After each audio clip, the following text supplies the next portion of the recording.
डर सबको लगता है। दिन ढलने को था। पहाड़ी गांव होने के कारण गांव के आसपास के घने जंगलों से जंगली जानवरों की डरावनी आवाजें आना शुरू हो गई थी, जिन्हें सुनकर साकेत का दिल घबरा रहा था। बस ने गांव से लगभग 1 किलोमीटर पहले ही उसे उतार दिया और अब वो पैदल ही दादी के घर की ओर निकल पड़ा था। कुछ देर बाद वो अपनी दादी के घर पहुंचा और उसी के साथ कुछ धुंधली यादें साकेत के दिमाग को छू कर निकलने लगी।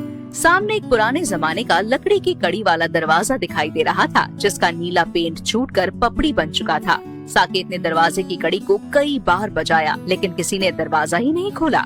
लगता है घर में कोई है ही नहीं। साकेत अभी वापस मुड़ने को था कि तभी उसे दरवाजे के सामने एक झुकी कमर और झुर्रीदार त्वचा वाली बूढ़ी औरत खड़ी दिखाई देती है। दादी माँ, पता नहीं आपने मुझे पहचाना या नहीं, लेकिन मैं यहाँ पर आपसे ही मिलने के लिए आया हूँ। मैं आपका पोता साकेत। साकेत खुशी से उछलते हुए बोलता चला जा रहा था, लेकिन सामने खड़ी दादी के चेहरे पर कोई भाव नहीं दिखाई दे रहा था।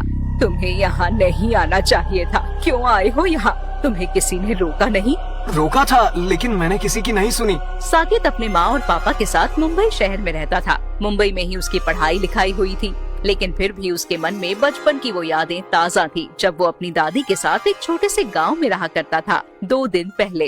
पापा, दादी वहाँ गांव में अकेली रहती है, हम कभी वहाँ जाते नहीं। मैंने सोच लिया है, मुझे अब दादी के गांव जाना है। बेकार की बातें मत करो। उस जगह से निकल पाना इतना आसान नहीं था। अब अगर हमें मौका मिला है वहाँ से दूर रहने का, तो उस अंधेरे में लौटने की बात मत करो मेरे सामने। लेकिन पापा, ऐसा क्या है उस गांव में? और अगर इतनी ही बुराई है तो दादी को वहाँ क्यों छोड़ा हुआ है? उन्हें अपने साथ क्यों नहीं लेकर आया आप? हो सकता है आपको अपनी माँ से कोई लगाव ना हो, लेकिन मैं अब दादी को वहाँ अकेले ऐसे गुमनाम जिंदगी नहीं जीने दूंगा। दादी हमारे साथ आकर मुंबई में रहेंगी। इतना कहकर साकेत गुस्से में पांव पटकते हुए अपने कमरे में चला जाता है।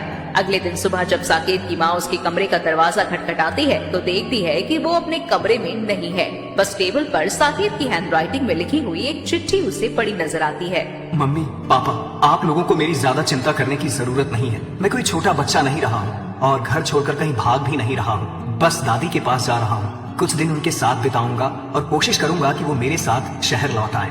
सत्यानाश, ये क्या कर दिया इस लड़के ने? चलिए, हमें भी चलना होगा, अब और कोई रास्ता नहीं है। चिंता मत करो, गांव में माँ है और वो जानती है कि उन्हें अपने पोते की रक्षा कैसे करनी है। लौट आएगा कुछ दिन में। आज के दिन। अब तुम आ ही गए हो तो ठीक है। भीतर वाला कमरा तुम्हारे लिए खोल दिया है। कमरे में चारपाई है, घड़े में पानी भी रख दिया है। खाना खा लो, उसके बाद अपने कमरे में आराम करो। ठीक है दादी। और हाँ, भूल से भी रात के समय घर से बाहर मत निकलना। खिड़की खोलकर बाहर झांकने की कोशिश भी मत करना, समझ गए? साकेत ने दादी की बात सुनकर हाँ में गर्दन हिला दी। ऐसा नहीं था कि साकेत दादी की धमकी से डर गया था, लेकिन लंबे सफर की थकान के कारण बिस्तर पर लेटते ही उसे नींद आ गई थी। अगले दिन शाम को साकेत छत पर बैठा हुआ था कि तभी उसे अपनी दादी की आवाज सुनाई देती है। अरे छोरा, छत पर क्या कर रहा है तू? आज अमावस्या का दिन है। भूल से भी दिन छिपने के बाद घर से पाँव बाहर मत निकालना। दादी की बात सुनकर साकेत छत से नीचे आ जाता है। ये क्या चल रहा है? कल भी उन्होंने मुझसे कहा रात के समय घर से बाहर मत निकलना, और आज फिर से वही अमावस्या की बात कर रही हैं। साकेत अपने कमरे में बैठा हुआ था, तभी उसकी नजर अपनी दादी पर पड़ती। वो जमीन में बैठ नींबू और मिर्ची धागे में पिरोकर तैयार कर रही थी। पास ही में कुछ सुइयां और एक कटोरी में लाल रंग भी रखा हुआ था। दादी आंख बंद करके कुछ मंत्र पढ़ रही थी। मंत्र पढ़ने के बाद उन्होंने नींबू को लाल रंग से रंग दिया। इसके बाद उन्होंने एक एक करके नींबू के अंदर सुइयां चुभोई और फिर घर के दरवाजे और खिड़कियों पर उस नींबू मिर्ची को ले जाकर लटका दिया। दादी, ये सब क्या कर रही हो आप? ऐसे घर के बाहर नींबू मिर्ची क्यों लटका रही हो? बेटा, मैंने कहा ना, आज अमावस्या की रात है। आज की रात वो जरूर लौटेगी। अमावस्या की रात हमारे गांव पर बहुत भारी रहती है। जिस भी घर के दरवाजे पर उसे ये नींबू मिर्ची लटका हुआ नहीं मिला, उस घर के अंदर वो प्रवेश कर जाएगी। दादी की बात सुनकर साकेत की हंसी छूट जाती है। अरे दादी, कौन आपके घर में प्रवेश कर जाएगा? ये कैसी बातें कर रही हो आप? रूह है वो, भटकती आत्मा है। बचकर रहना उससे, किसी पर तरस नहीं खाती वो। दादी की बातों को सुनकर साकेत चुप हो जाता है। देर रात गए साकेत को शरारत सूझती है और वो दरवाजे पर लटके नींबू मिर्ची को उतारकर नींबू पानी बनाता है और छत पर जाकर उसे पीने लगता है। ये गांव वाले पता नहीं कब तक इन्हीं सब दकियानूसी बातों में फंसे रहेंगे। अरे नींबू चौखट पर लटकाने के लिए नहीं, नींबू पानी बनाने के लिए होता है। साकेत ने अपना मोबाइल फोन निकाला और वीडियो रिकॉर्डिंग ऑन करके वीडियो बनाने लगा। रात के ठीक 12 बज रहे हैं। मेरे हाथ में इस नींबू का बना हुआ नींबू पानी है, जिसे दादी ने मंत्र पढ़कर रंग रोगन करने के बाद चौखट पर लटकाया था। और शाम के 6 बजे से ही मुझे कमरे में बंद करके रखा था दादी ने। कह रही थी भटकती आत्माएं घर में घुस जाएंगी। रात के 12 बजे भी कोई भटकती आत्मा नहीं दिख रही मुझे छत पर। अभी काफी लेट हो गया है, अभी मैं सोने के लिए जा रहा हूँ। बाकी कल मिलते हैं। साकेत ने ये वीडियो अपने पापा को सेंड किया और उसके बाद अपना नींबू पानी खत्म करके वो अपने रूम में जाकर सो गया। रात के तकरीबन 3 बजे का समय था। कमरे से आ रही अजीब किस्म की खुशफुसाहट सुनकर साकेत की नींद टूट जाती है।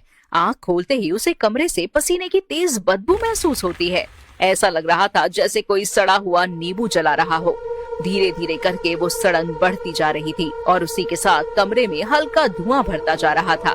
पसीने में उसके शरीर का रोम रोम भीग चुका था। घबराकर उसने पंखे की ओर देखा। पंखे पर एक काला साया उसे बैठा नजर आया, जो अचानक से साकेत के ऊपर कूद पड़ा। साकेत के मुंह से जोरदार चीख निकल गई और वो बेड से उतरकर नीचे खड़ा हो गया। कमरे में सिर्फ एक नाइट बल्ब जल रहा था, जिसकी धीमी नीली रोशनी में उसने अपने सामने एक साए को खड़े हुए देखा, जिसकी आंखें काली थी और मुंह से खून बह रहा था।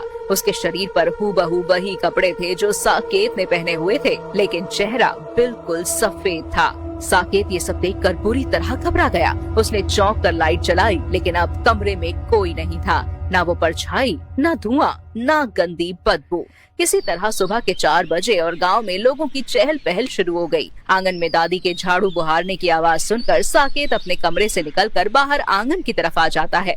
सब ठीक है ना बेटा? तू ऐसा परेशान सा क्यों नजर आ रहा है? दादी की बात के जवाब में साकेत के चेहरे की हवाइयां सी उड़ जाती हैं और वो घबराकर दरवाजे की चौखट की ओर देखने लगता है। दादी भी मुड़कर चौखट की तरफ देखती है तो उसके होश उड़ जाते हैं। चौखट पर लटकी हुई नींबू मिर्ची अपनी जगह से गायब थी। हे भगवान, ये क्या अनर्थ हो गया? मैंने तो शाम को ही नींबू मिर्ची लटका दी थी, कहाँ चली गई? इसका मतलब उसे घर में घुसने का रास्ता मिल गया। मुझे माफ कर दो दादी, वो कल रात में। इतना कहते ही साकेत का शरीर अकड़ने लगा और वो जमीन पर गिर गया। उसके मुंह से सफेद झाग निकल रहा था और आंखें पलट गई थी। दादी का चेहरा बिल्कुल सफेद पड़ने लगा था। उसे अनिष्ट की आशंका हो गई थी। दादी दौड़कर मंदिर की तरफ जाती है और मंदिर से लाकर रक्षा सूत्र उसके हाथों में बांधकर मन ही मन कुछ मंत्र पढ़ने लगती हैं।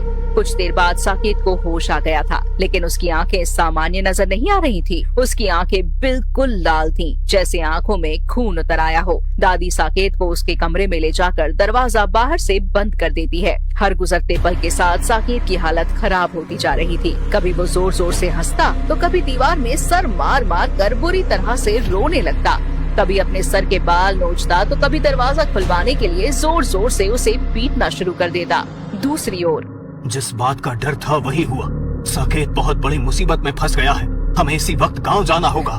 क्या हुआ जी? ऐसी बातें क्यों कर रहे हैं आप? साकेत के पापा उसकी माँ को वही वीडियो दिखाते हैं जो साकेत ने पिछली रात रिकॉर्ड किया था। हे भगवान, इस वीडियो में तो साकेत के पीछे कई सारी काली परछाइयां दिखाई दे रही हैं। इसका मतलब जो गांव के बारे में कहा जाता है वो सब बिल्कुल सच है। ये क्या अनर्थ कर दिया साकेत ने? मेरा बच्चा ठीक तो होगा ना? साकेत के मम्मी पापा गांव के लिए निकल जाते हैं और उधर गांव में साकेत की हालत बहुत बिगड़ती जा रही थी। ये बुढ़िया, खोल दे दरवाजा, वरना ले जाऊंगी इसे अपने साथ। खोल दे बुढ़िया। दादी, मुझे बचा लो मुझे दादी। कहते हैं अपनी करनी का फल आदमी को भोगना ही पड़ता है। मैंने सालों पहले अपने बेटा, बहू और पोते को यहाँ से भेजकर सोचा था कि शायद इस लड़ाई में मैं जीत गई, लेकिन मैं गलत थी। मुझे बाबा के पास जाना होगा। अब आगे का उपाय वही बता सकते हैं, वरना मैं अपने पोते को खो दूंगी। लेकिन साकेत को अकेला छोड़कर कैसे जाऊँ, कुछ समझ में नहीं आता। तभी दादी को अपने दरवाजे के बाहर एक गाड़ी के रुकने की आवाज आती है और साकेत के माँ पापा गाड़ी से निकलकर घर के अंदर आते हैं। साकेत, मेरे बच्चे, तू ठीक तो है ना? पापा, अच्छा हुआ आप आ गए। देखो ना, दादी ने मुझे इस कमरे में बंद करके रखा है। मुझे बहुत भूख लग रही है। पापा, प्लीज दरवाजा खोल दो। ये क्या किया है माँ आपने? उसे कमरे में बंद करके क्यों रखा है? अच्छा हुआ मैं आ गया, वरना पता नहीं आप क्या करती मेरे बेटे के साथ। बावला मत हो, तेरे बेटे की भलाई के लिए ही उसे वहाँ बंद करके रखा है। ये सब चाल है उसकी, दूर रहे। अरे बिल्कुल ठीक तो है मेरा बेटा, बेचारा रो रहा है, तड़प रहा है और आपने उसे वहाँ अंधेरे में बंद करके रखा है। मैं कहती हूँ निकालिए मेरे बेटे को बाहर, वरना मुझसे बुरा कोई नहीं होगा। रुक जाओ, अभी सब समझ जाओगे। नहीं खोलूंगी, ऐसे ही कैद करके रखूंगी तुझे।